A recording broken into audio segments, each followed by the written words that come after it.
Hello friends, welcome back to my blog. তো আজকে তোমাদের সাথে আমি শেয়ার করব গ্রামের মেলা থেকে আমি কি কি কিনে এনেছিলাম।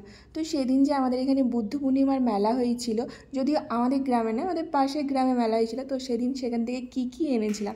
ফার্স্টেই যে ব্যাগটা দেখছো, এই ব্যাগের প্রিন্টটা আমার খুব ভালো লেগেছে। আর আমি না ব্যাগগুলো খুবই অ্যাফোর্ডেবল প্রাইসের মধ্যে পেয়ে গেছিলাম, তাই জন্য আমি তিনটে ব্যাগ নিয়েছি। তো ফার্স্টের ব্যাগটা কেমন লাগে, আমার তো দারুণ লাগছিল। ব্যাগের প্রিন্টটা খুব সুন্দর, দেখো। তো মেলা থেকে যে ব্যাগগুলো নিয়েছি সবই হোয়াইট কালারের ওপর অন্যান্য প্রিন্ট করা আছে অন্যান্য কালার দিয়ে। আর কেন জানি না আমার হোয়াইট আর ব্ল্যাকের প্রতি না আমার আকর্ষণটা বেড়ে গেছে। আমি জানি না হঠাৎ করে যে হয়েছে তা নয়, বেশ কিছুদিন ধরেই আমি দেখছি আমি যা কিছু জিনিসপত্র কিনছি বেশিরভাগটাই আমার পছন্দ হচ্ছে হোয়াইট আর ব্ল্যাক। আর ইয়েলো তো কোনো কথাই হবে না, যদিও আমার ইয়েলো কালারটা ফেভারিট কালার নয়। তো চলো সেকেন্ড ব্যাগটা আমি তোমাদের দেখিয়ে দিই। এই হচ্ছে আমার সেকেন্ড ব্যাগ। আমি জানি না এই ব্যাগগুলো নিয়ে কোথায় যাব, বাট ভালো লেগেছে তার জন্য আমি নিয়ে নিয়েছি। আর তো ফার্স্ট দিন এতগুলো জিনিস কেনাকাটার পর আমার সেকেন্ড দিন আর যাওয়ার মতো সাহস হলো না, কারণ আমি জানি আমি সেকেন্ড দিন গেলে আরও এরকমই জিনিসপত্র নিয়ে চলে আসবো যেগুলো আমার এখন কাজে লাগবে না, মানে আপাতত এখন কাজে লাগবে না।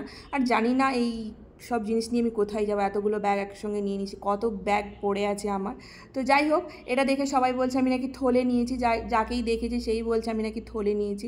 বাট বিশ্বাস করো, সবার প্রথমে গিয়ে কিন্তু আমি এই ব্যাগটাই নিয়েছিলাম, কারণ এই ব্যাগটাই আমার এই তিনটের মধ্যে সব থেকে ভালো লেগেছিলো। তো আপাতত এখন ব্যাগের পর্ব শেষ। আর এটা যেটা নিয়েছি এটা গরমকালে খুবই দরকার। হ্যাঁ, আইসক্রিম বসানোর জন্য নিয়ে নিয়েছি। আইস ট্রেগুলো আছে, বাট তাতে তো আর আইসক্রিমগুলো বসানো যায় না। তো আইসক্রিম বসানোর জন্য এগুলো নিয়েছি। এর থেকে ছোট ছিল, তার থেকেও ছোট ছিল। ফার্স্টে ছোটোটার দিকেই আমার চোখ গিয়েছিল, বাট তারপরে দেখলাম হ্যাঁ এগুলো একটু বেশি বড় বড় লাগছে, আর এতে আইসক্রিমটা ভালোভাবে বসানো যাবে। তো আমি জানি না কবে আমি আইসক্রিম বসাবো, কারণ আমি আইসক্রিম বানাতে আমি জানি না। তো এখন কোনো সমস্যা নেই, এখন সব কিছুর সলিউশন তো আমাদের হাতের সামনেই আছে, তাই না? তো চলো আমার এই আইসক্রিম বসানোর এটাকে ট্রে বলে জানি না, যাই হোক বলে। তো এটা কেমন লাগছে কমেন্ট করে জানিয়ে দিও। তো আমি এটা ফার্স্ট টাইম নিচ্ছি, এর আগে আমি নিইনি। তো আর লাস্ট এটা নিয়েছি নিজের জন্য, আরও অন্যান্য জিনিস নিয়েছি যেটা মায়ের জন্য, আর এগুলো সব আমার পছন্দের জিনিস নিয়েছি। তো এই যে পাখিটা এনেছি সিঙ্গেল আনিনি, কিন্তু দেখতেই পাচ্ছ ডুয়েট এসছে। তো জীবনে তো আলোর খুবই দরকার, তাই জন্য পরিষ্কারভাবে আলো না দিতে পারলেও এই মিটমিট করেই আলো দিচ্ছে, কী আর করা যাবে। এই অন্ধকারে এই মিটমিট আলোটার যে খুব প্রয়োজন।